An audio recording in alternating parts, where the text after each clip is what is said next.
Vous êtes toujours sur la matinée CIO consacrée au Data Driven. J'ai le plaisir d'accueillir aujourd'hui Christophe Bardy. Christophe, bonjour. Bonjour Jacques. Alors, vous êtes solution stratégiste EMEA chez Nutanix. Et avec vous, on va évoquer le fait d'aligner son infrastructure à la stratégie data pour mieux servir les métiers. Alors, peut-être première question, quels sont les challenges auxquels justement vous êtes confrontés auprès de vos clients en matière de gestion de données?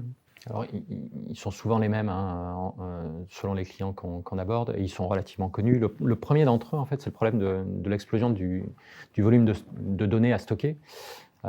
Si on en croit IDC, grosso modo, à horizon 2025, le monde va produire quelque chose comme 180 zeta-octets de données. 10 d'entre elles seront effectivement stockées.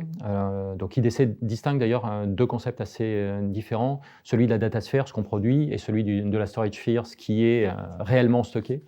La différence entre les deux étant que beaucoup des données qu'on produit aujourd'hui dans le monde sont jetées, sinon éminemment jetables. Donc il y a cette problématique de stockage. La deuxième, en fait, c'est celle de la gestion du cycle de vie de ces données. Une fois qu'elles sont stockées, il faut les protéger. Il faut les sécuriser, il faut éventuellement les archiver, voire les effacer, et cela en fonction des politiques définies par l'entreprise, ou par la réglementation, et on sait que la réglementation a tendance à s'étoffer. La troisième problématique, c'est qu'une fois qu'on a ces données, il faut les mettre à disposition des utilisateurs, voire des applications.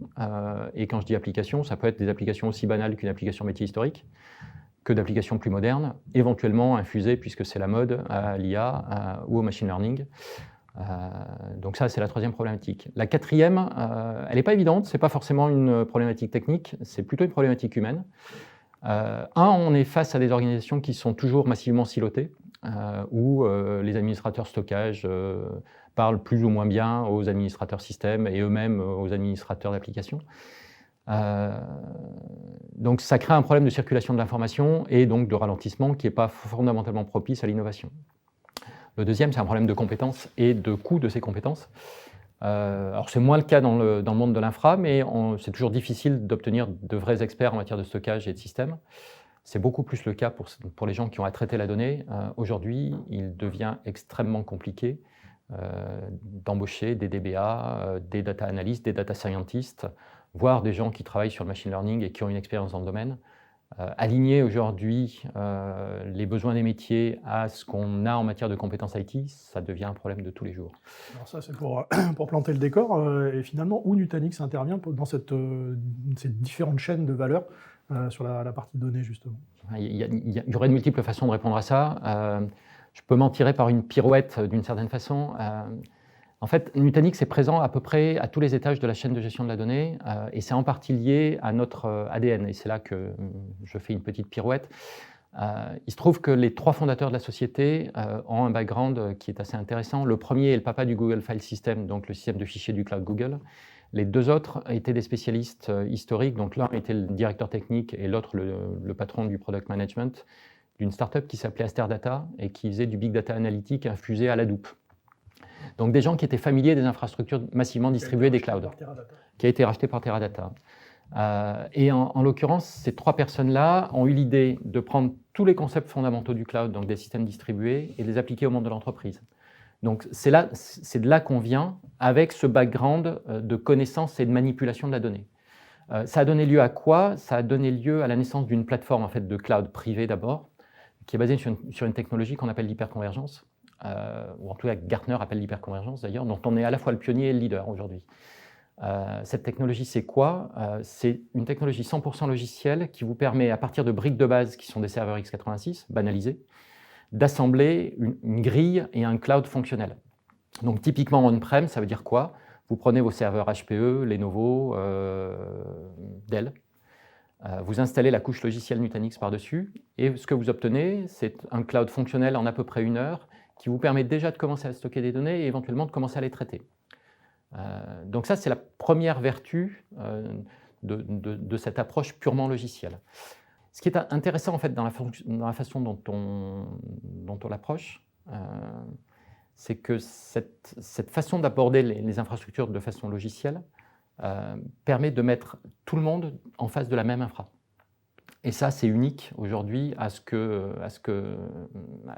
qu'on trouve sur le marché. Finalement, c'est un des éléments ou un des bénéfices de passer par une approche plutôt hyper convergée plutôt que sur une approche traditionnelle, d'infrastructure traditionnelle. C'est le côté transparent et d'avoir finalement un langage commun entre tout le monde. D'une part, un langage commun, d'autre part, l'élimination de couches hardware qui étaient compliquées à gérer et à intégrer. Auparavant, il fallait qu'une entreprise intègre stockage, réseau de stockage, serveur, etc., etc. Aujourd'hui, tout ça est fourni, pré-automatisé, pré-intégré. C'est en fait ce qu'on fait et le bénéfice que l'on apporte. Accessoirement, on l'apporte on-prem. Cette infrastructure peut se déployer aussi dans le cloud public, aujourd'hui, sur des instances bare metal, Amazon ou Azure, et chez les service providers. Donc en fait, le modèle opérationnel pour nous est le même, où que se trouve l'infrastructure logicielle que déploie Nutanix, ou que déploient les clients de Nutanix en l'occurrence. Est-ce qu'il existe d'autres bénéfices justement de passer par cette offre hyper convergée ou cette approche hyper convergée par rapport aux approches traditionnelles? Alors, d'autres bénéfices, il existe des bénéfices en l'occurrence. Le premier sans doute, c'est cette aptitude à casser les silos. Dans la mesure où en fait une grille Nutanix converge le stockage, le réseau et certaines couches de management applicative, des gens qui autrefois fonctionnaient dans des silos isolés voient désormais la même infrastructure, travaillent sur la même infrastructure et voient tout ça au travers d'une console unifiée. Donc se parler devient beaucoup plus simple. Ça ne veut pas dire que les compétences intrinsèques de chacun ont disparu, elles sont toujours là, mais par contre ils sont devant le même écran, le même single pane of glass, comme disent nos amis américains, pour voir l'infrastructure et l'exploiter. Et ça change d'une certaine façon à peu près tout. Le deuxième gros avantage, c'est celui de la scalabilité. Avec Nutanix, on peut commencer très petit. On commence à 3 serveurs, voire 1 d'ailleurs si on est en mode robot, et on augmente son infrastructure en ajoutant des briques au fur et à mesure qu'on a besoin soit de plus de capacité de stockage, soit de plus de capacité de calcul. Ça veut dire quoi par les temps qui courent? Ça veut dire qu'au lieu de mettre des millions dans une infrastructure qui ne va pas vous servir ou qui va vous servir qu'à 20% la première année, 50% la deuxième, et peut-être si tout va bien 70% la dernière, avec Nutanix, vous achetez au fur et à mesure de vos besoins. Et ça, par les temps qui courent, c'est aussi quelque chose d'extrêmement important. Il y a un autre bénéfice qui est plus technique, qui est souvent pas vraiment vu, qui est que comme chez nous, stockage et applications sont sur la même infrastructure, on répond à une contrainte. En fait, on dit aujourd'hui que la donnée a acquis une gravité. Elle a un poids. Data gravity. Voilà, data gravity. C'est quoi? En fait, bouger auparavant 100 gigas, c'était relativement simple. Bouger 100 Tera, c'est un autre exercice. Bouger 1 péta, on ne veut pas le faire tous les jours. Donc, il devient plus simple aujourd'hui d'apporter les applications aux données que les données aux applications. Et comme chez nous, en fait, données et applications sont au même endroit, ce problème-là a tendance à disparaître très largement. Alors, c'est intéressant dans le data center, c'est très intéressant quand on a des infrastructures où les besoins de calcul sont dispersés entre l'edge et le data center. C'est une des raisons pour lesquelles on a beaucoup de succès d'ailleurs dans le domaine du retail. Tous les grands du retail quasiment sont aujourd'hui consommateurs d'infrastructures Nutanix. Parce qu'en fait, dans leur magasin, ils ont les mêmes boîtes Nutanix, ils ont les mêmes infrastructures opérées par la couche logicielle Nutanix que ce qu'ils ont dans le data center. Alors, pas à la même échelle, certes, mais ça veut dire que les traitements qu'ils exécutent se font en fonction de la nature des données qu'ils ont à traiter, là où se trouve cette donnée. Et ça, c'est quelque chose d'assez unique aussi. Alors justement, pour rebondir sur ce dernier point, on a vu que beaucoup sur la partie infrastructure. Je reviens un petit peu sur au début de notre conversation. On parlait de la gestion du cycle de vie de la donnée. Comment justement Nutanix intervient sur cette partie-là? Il y a deux points principaux à mon sens par rapport à ce qu'on a annoncé récemment. Le premier, c'est autour de tout ce qui est gestion des données. On a annoncé en fait une technologie qu'on appelle Data Lens, qui fusionne en fait les capacités analytiques qui existaient déjà dans nos produits de stockage non structuré, donc en mode fichier et en mode objet. Ça permet quoi? En fait, ça permet d'avoir une console dans le cloud unique qui va vous permettre de savoir qu'est-ce que vous stockez, quel type de fichier, qui utilise quoi, qui l'utilise comment, quelle donnée n'est pas utilisée, et en fonction de ces informations-là, de prendre des décisions en matière de politique. Donc typiquement d'appliquer des politiques de mouvement de données, bouger quelque chose d'un stockage qui coûte cher à un stockage moins cher, par exemple un stockage objet, enfin d'un NAS vers un stockage objet, et éventuellement bouger d'un stockage objet Nutanix vers un stockage objet en cloud encore moins cher, typiquement un S3 Glacier ou des choses de ce type-là. Accessoirement, cette couche de policy management elle sera aussi capable de gérer des politiques de sécurité. Elle sera notamment, à son lancement, capable d'identifier 4000 signatures de ransomware. Vu la situation actuelle, c'est un petit peu intéressant. Le deuxième point, on a fait un gros investissement dans la gestion de données structurées, et spécifiquement autour du database as a service. On a une offre qui s'appelle ERA aujourd'hui, dont l'ambition essentielle est de réduire le temps passé par les DBA à la gestion de tâches qui n'ont aucune valeur ajoutée. Provisionner une base de données, la patcher, la mettre à jour, ça n'a aucune valeur pour les métiers. Les métiers veulent consommer cette base. Donc ça, aujourd'hui avec ERA, c'est totalement automatisé. Le deuxième point, c'est que ERA protège les données et permet de rembobiner à n'importe quel point dans le temps à la transaction près. Donc on peut revenir en arrière d'un clic de souris.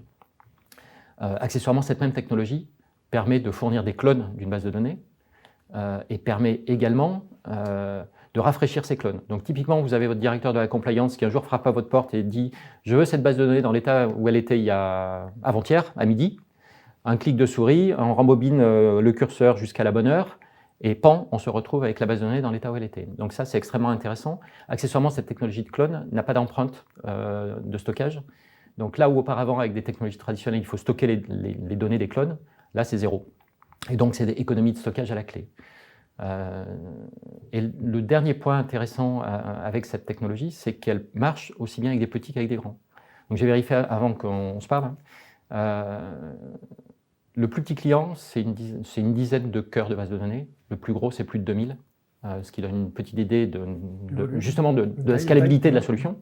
Et on a des clients qui ont des usages assez différents de la technologie. Donc il y en a un qui a témoigné récemment lors de notre event annuel, qui était Capgemini, qui a expliqué qu'en fait, en intégrant ERA via API à son portail de service, il délivre aujourd'hui des bases de données de façon entièrement automatisée en moins d'1 heure.